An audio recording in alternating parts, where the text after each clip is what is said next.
ഒന്നില്ലെങ്കിൽ എന്തെങ്കിലും പറയാനുണ്ടെങ്കിൽ ഐഡൻറ്റിറ്റി റിവീൽ ചെയ്തിട്ട് അവർക്ക് ഗട്സ് കാണിക്കാം മിനിമം. ഇതാണ് ആ ഫോട്ടോ. കുറച്ച് വിഷമമുണ്ടാക്കുന്ന കാര്യം. നിങ്ങളായിരിക്കും ആദ്യമായിട്ട് ഞങ്ങൾ കരയുന്ന കാണുന്നുണ്ടാവുക. കൈവിട്ടുകളയാൻ എളുപ്പമല്ലേ? എന്നെ എടുത്തു നടന്നായിട്ട് ഒരു ഓർമ്മ പോലും എനിക്കില്ല. കുറെ കാര്യങ്ങൾ മനസ്സിലാക്കായിരുന്നു, കുറച്ചൊക്കെ വിട്ടുകൊടുക്കായിരുന്നു. ഇന്ന് അമ്മ നമ്മുടെ വീഡിയോ കാണുന്നുണ്ട്, ഒരു ഉമ്മ കൊടുത്തേ അമ്മയ്ക്ക്.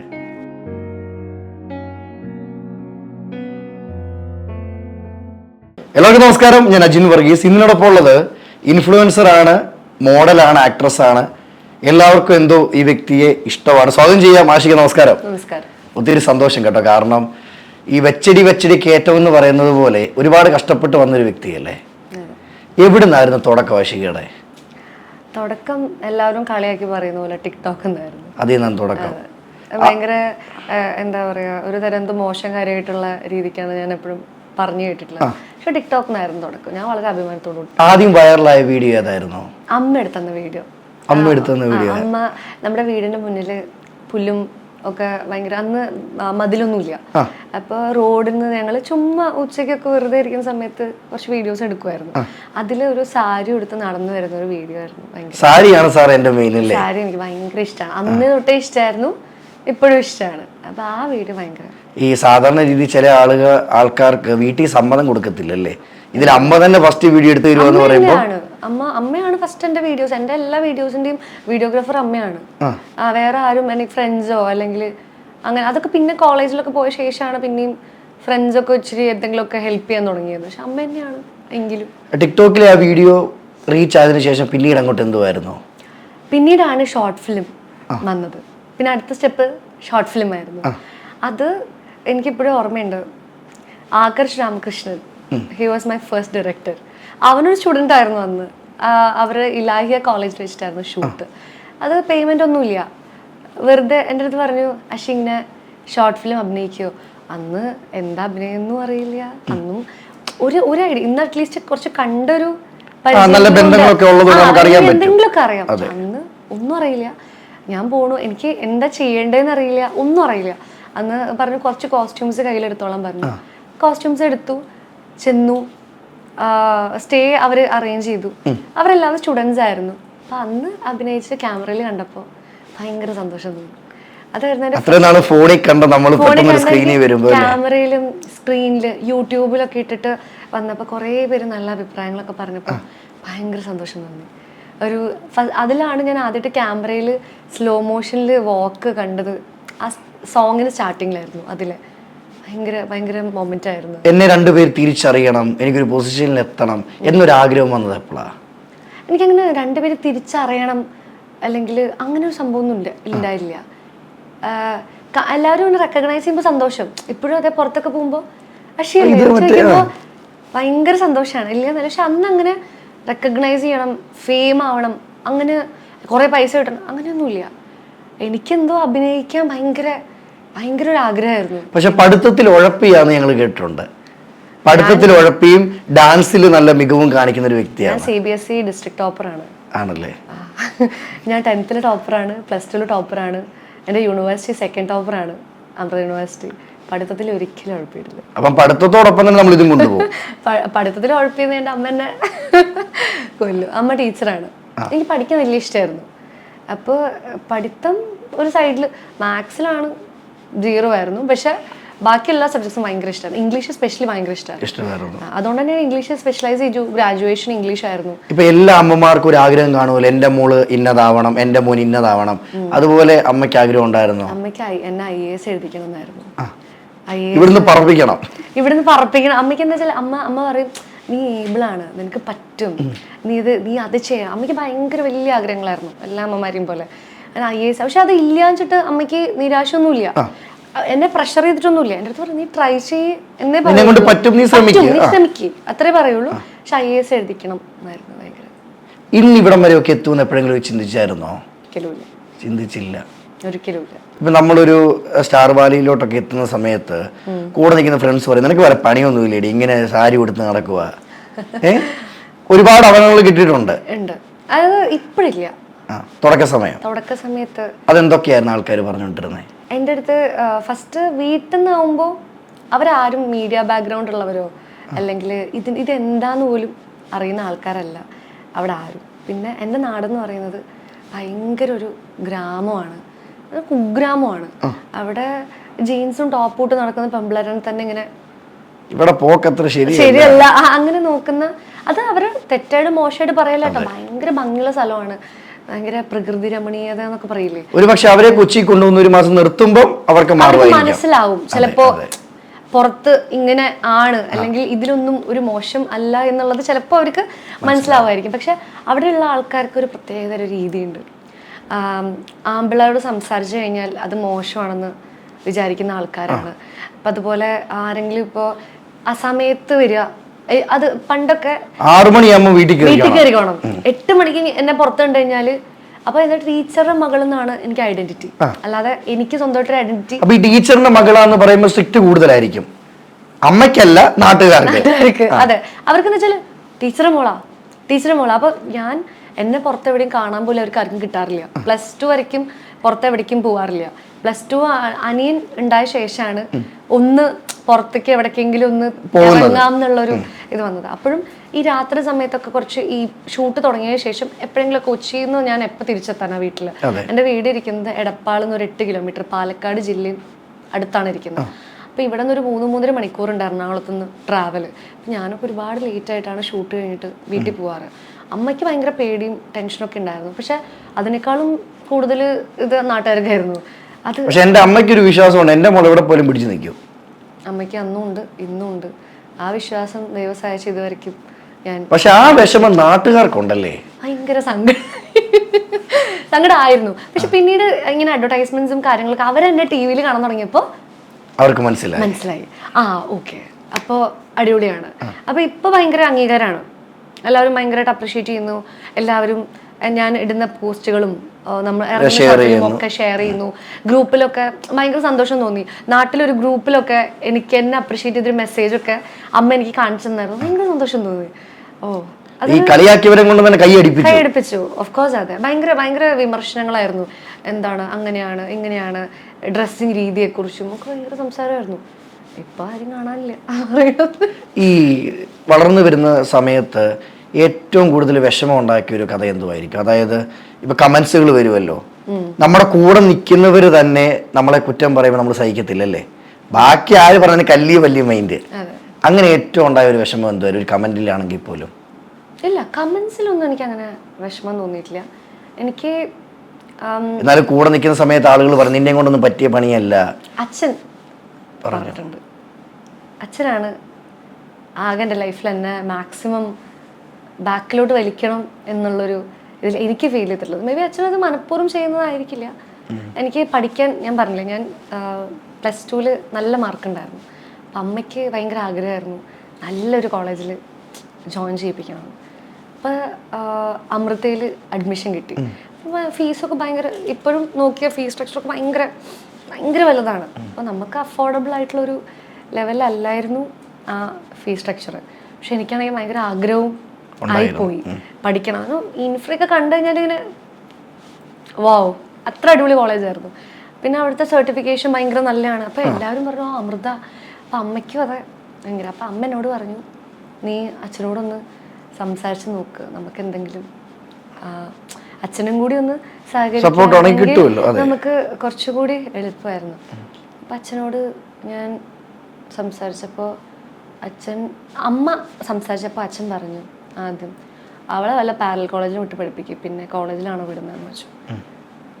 അതെനിക്ക് ഭയങ്കര ഷോക്കായിരുന്നു. കാരണം ഞാൻ ഒരിക്കലും അച്ഛൻ അങ്ങനെ പറയുമെന്ന് ഞാൻ പ്രതീക്ഷയില്ല. ഭയങ്കര സങ്കടമല്ല, എന്തുകൊണ്ട് എന്നോട് അങ്ങനെ എന്നൊരു തോട്ട് പ്രോസസ്. അതും അമ്മ സപ്പോർട്ട് ചെയ്യുന്ന അച്ഛൻ അത് പറയുമ്പോൾ അല്ലേ, അത് കുറച്ച് വിഷമമുണ്ടാക്കുന്ന കാര്യമാണ്. ചങ്ക അവിടെ നിന്ന് നീ ഇന്ന് വളർന്നു വന്നത് ചെറുതാണോ? അത്രയും ചിന്തിക്കുക. അതെ. അതില്ല. അത് ഇത്രയും കണ്ണു നിറയാൻ കാരണം വേറെ ആര് പറഞ്ഞാലും നമുക്ക് അത്ര ഫീല് വരത്തില്ലല്ലേ? അച്ഛൻ പറയുമ്പോ അത് വിഷമമായിരുന്നു. പക്ഷെ കുഴപ്പമില്ല. അതില് അച്ഛനോട് എനിക്ക് ഇപ്പോഴും ഞാൻ ഭയങ്കര ഗ്രേറ്റ്ഫുൾ ആണ്. കാരണം പുള്ളി എന്നിൽ ഉണ്ടാക്കി തന്ന ഫയർ ചില്ലറയൊന്നുമല്ല. ശരിക്കും നമ്മുടെ വളർച്ചയെ ശത്രുക്കൾ വേണം. സത്യം. അച്ഛൻ ഒരിക്കലും എന്റെ ശത്രു എന്നല്ല ഞാൻ ഉദ്ദേശിച്ചത്, നമുക്ക് കേറി പോണെങ്കിൽ ഒരാൾ വേണം അല്ലേ? അതെ, അതൊരു ഒരു എന്താ പറയാ, ഭയങ്കര മോട്ടിവേഷൻ ആയിരുന്നു. ഇന്ന് അഷികയുടെ കണ്ണ് നിറയുമ്പോഴേ ഞങ്ങള് സ്ക്രീനിൽ കണ്ടൊരു അഷികയുണ്ട്, അതായത് ചിരിച്ച് കളിച്ച് റീലൊക്കെ എടുക്കുന്ന. ശരിക്കും ഈ ചിരിച്ച് കളിക്കുന്നവർ ഉള്ളിനുള്ളിൽ വിഷമങ്ങളുണ്ടല്ലേ? അതാർക്കും അറിയത്തില്ല. ആർക്കും അറിയില്ല. അതാർക്കും അറിയേണ്ട ആവശ്യമില്ലല്ലോ. എനിക്കും അതെ കേട്ടോ. ഞാൻ എൻ്റെ വിഷമങ്ങളൊന്നും സത്യം പറഞ്ഞാൽ കുറേ ആയിട്ട് കരഞ്ഞിട്ട് നിങ്ങളായിരിക്കും ആദ്യമായിട്ട് ഞാൻ കരയുന്ന കാണുന്നുണ്ടാവുക. ഇല്ല, ഞാൻ ആരുടെ മുന്നിലും കരയാറില്ല. അങ്ങനെ ആരോടും വിഷമങ്ങളും പറയാറില്ല. ഞാൻ ഹാപ്പിയാണ്. ഞാൻ ഇപ്പോഴും ഹാപ്പിയാണ്. പക്ഷെ ചില കാര്യങ്ങൾ പറയുമ്പോൾ നമുക്ക് സങ്കടം വരുമല്ലോ, മനുഷ്യന്മാരല്ലേ. ലൈഫിൽ നമ്മൾ എത്രയൊക്കെ വളർന്നാലും ഉള്ളിന്റെ ഉള്ളിൽ ഒരു വേദന കാണും. അത് മറ്റാർക്കും അറിയത്തില്ല. അറിയാതിരിക്കുന്നേ നല്ലത്. അതാണ് നല്ലത്. എന്നാലും അഷികയുടെ കണ്ണില് എഴുതി വെച്ചിട്ടുണ്ട്, അത് പറയാൻ ആഗ്രഹിക്കുന്നു. അമ്മ, അച്ഛൻ, ഫാമിലി. ഞാൻ കേട്ടൊരു കഥ കേട്ടോ. എനിക്ക് എത്ര കൂട്ടുകാരുണ്ടെങ്കിലും എനിക്ക് എത്ര വലിയ ഫെയിം ഉണ്ടെങ്കിലും എൻ്റെ ഫാമിലി എൻ്റെ മെയിൻ ആണെന്നല്ലേ? അത് പറയാനുണ്ടായ കാരണം എന്തുവാ? കാരണം ഞാൻ ഇപ്പോഴും ഈ ഒരു ഫീൽഡിലേക്ക് എത്തിയതും ഇത്രയും വർക്ക് ചെയ്യുന്നതും അല്ലെങ്കിൽ ഒരു ആർട്ടിസ്റ്റ് ആവണം എന്നുള്ള ഒരു മോട്ടിവേഷനൊക്കെ എനിക്കൊന്ന് ഇൻഡിപെൻഡൻ്റ് ആവണമെന്നായിരുന്നു മനസ്സിൽ. എൻ്റെ ഡ്രൈവിംഗ് ഫോഴ്സ് അതായിരുന്നു. ഈ ചോദിച്ച പോലെ ആൾക്കാർ തിരിച്ചറിയണമെന്നോ അല്ലെങ്കിൽ അങ്ങനത്തെ സംഭവങ്ങളൊന്നും അന്നില്ല. അപ്പം എന്താ വെച്ചാൽ അമ്മ ഭയങ്കരമായിട്ട് സ്ട്രഗിൾ ചെയ്യുന്നത് ഒരുപാട് കുഞ്ഞിലെ തൊട്ട് കണ്ടിട്ടുണ്ട്. അതായത് ഒറ്റയ്ക്കായിരുന്നു. She's A fighter. ഇപ്പോഴും അത്. അച്ഛനും അമ്മയും ഞാൻ കുഞ്ഞിലെ തൊട്ട് തന്നെ സെപ്പറേറ്റഡ് ആയിരുന്നു അവർ. പക്ഷെ എനിക്കങ്ങനത്തെ ഒരു വിഷമവും ഒരു ബുദ്ധിമുട്ടും അവരാരും അറിയിച്ചിട്ടില്ല. ഞാൻ ഹാപ്പി ആയിരുന്നു. ഞാനും അമ്മയും അമ്മയുടെ പേരൻസും ഉണ്ടായിരുന്നു. ഭയങ്കര അടിപൊളിയായിട്ട് ഞങ്ങൾ ഭയങ്കര തകർപ്പൻ ലൈഫായിരുന്നു. എന്നാൽ എവിടെയൊക്കെയോ എപ്പോഴൊക്കെയോ ഒരു അച്ഛൻ ഇല്ലാത്തതിന്റെ ഒരു വേദന. ഓഫ്കോഴ്സ് ഞാനൊരു കാര്യം പറയട്ടെ, അതിപ്പോൾ എനിക്കെന്നല്ല, സിംഗിൾ പേരൻറ്റ് കിഡ്സിന് എല്ലാവർക്കും ആ ഒരു ഇമോഷണൽ വൾണറബിലിറ്റി ഉണ്ട് എന്നുള്ളത് എനിക്കറിയാം. കാരണം ഒരു കുട്ടിയുടെ ഇമോഷണൽ ഹെൽത്തിലെ ഏറ്റവും വലിയ പങ്ക് അവരുടെ അച്ഛൻ്റെ അമ്മയുടെയും സ്നേഹവും കരുതലും തന്നെയാണ്. ഏതൊരു മക്കളും ഒരു അച്ഛൻ്റെ കൈക്ക് പിടിച്ചു പോകാൻ ആഗ്രഹിക്കുമല്ലേ? പ്രത്യേകിച്ച് പെൺമക്കൾ.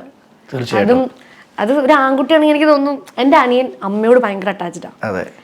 പെൺകുട്ടികൾക്കായിരിക്കും തീർച്ചയായിട്ടും ഒരു അച്ഛനോട് ഒരു ഇച്ചിരി ചായവ് ഭയങ്കര കൂടുതലായിരിക്കും.